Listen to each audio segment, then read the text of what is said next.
Saying your name? Yeah. My name is Julie Banishinsky, and I am a friend and a neighbor to Kyle Peterson. I've known him since he was 7 years old. Okay. Now, I understand you went through a traumatic experience when you were a child. Yes, I did. I was in a severe thunderstorm where a tree had got hit by lightning and it split in half and fell on the front of our house.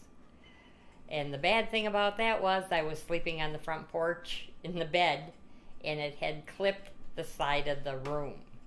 I wasn't hurt, but man, I didn't go back to sleep there for a couple of years.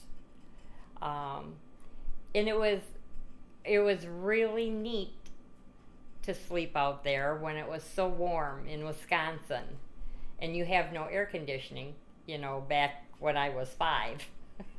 So it scared me pretty bad, and I developed a fear of thunderstorms after that, which probably lasted maybe 4 or 5 years when I finally realized that a storm wasn't going to hurt me, so I got over it, but it was scary at the time. Now, I understand you were involved in a fire incident. Yes, call me a firebug. I was 7 years old, Kyle, and I had found some matches in the kitchen, and my mom had used matches to start the pilot light on the stove. But I found them, and I had taken them in the dining room where we had a sofa bed. And I don't know what possessed me, Kyle, but I was playing with the matches and I had dropped one on the cushion. And it started a fire. And I didn't know what to do. So I just left the room. I didn't tell anybody. And pretty soon my dad come flying up from the basement and he said, "What is going on up here?" He said, "I can smell smoke." Well, by that time we had a fairly good sized fire on the cushion on the sofa bed. And we didn't have to call the fire department or anything. He put it out, but I'll tell you, I never played with matches after that again. I was scared to death that the curtains or something would catch on fire besides. I should have hollered when I had the little fire instead of a bigger fire. But everything worked out okay. I got the spanking of my life. The first and only time I got a spanking from my dad. But it taught me a lesson too.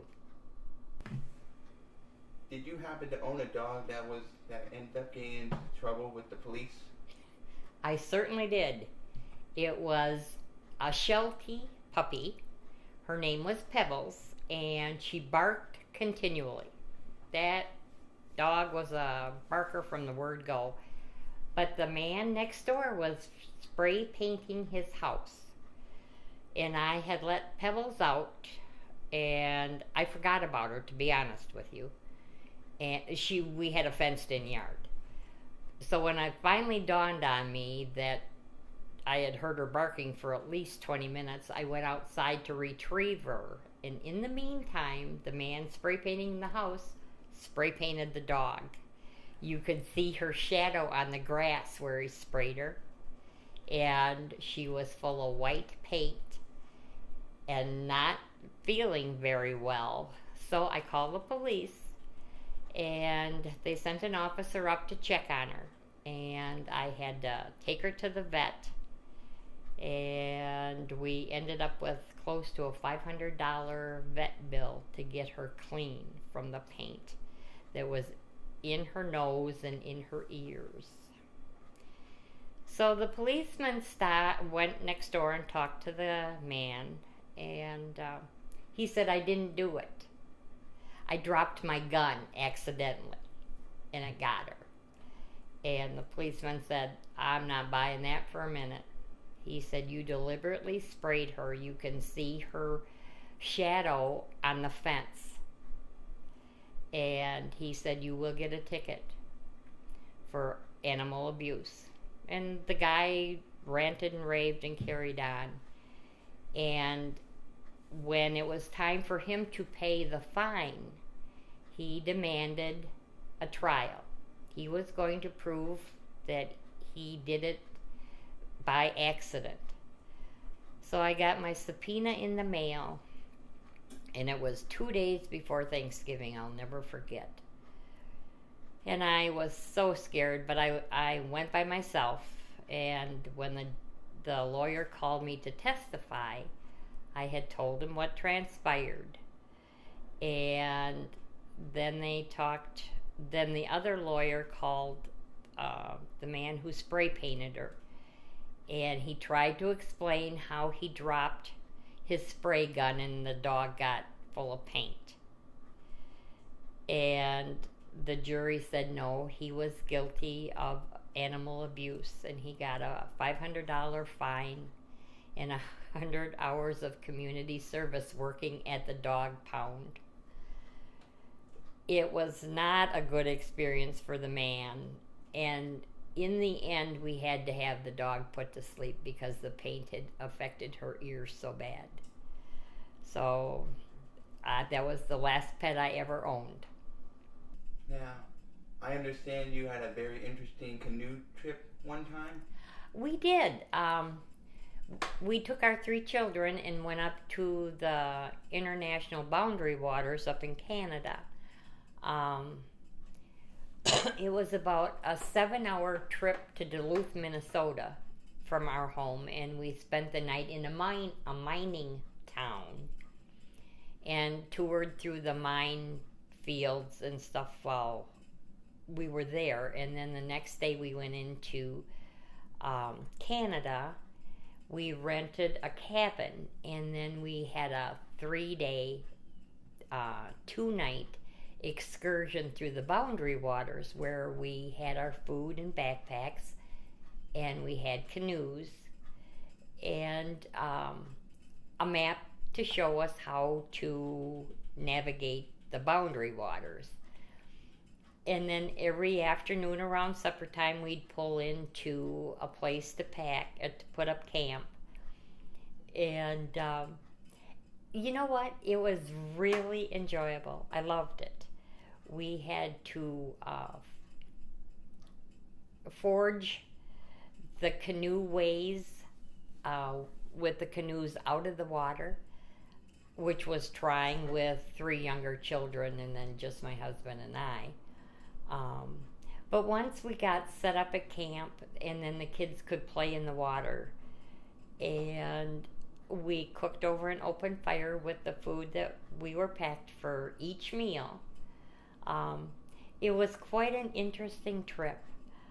We had to learn how to put our food pack up in a tree so the bears wouldn't get them, and put up a tent every night for the kids and for us.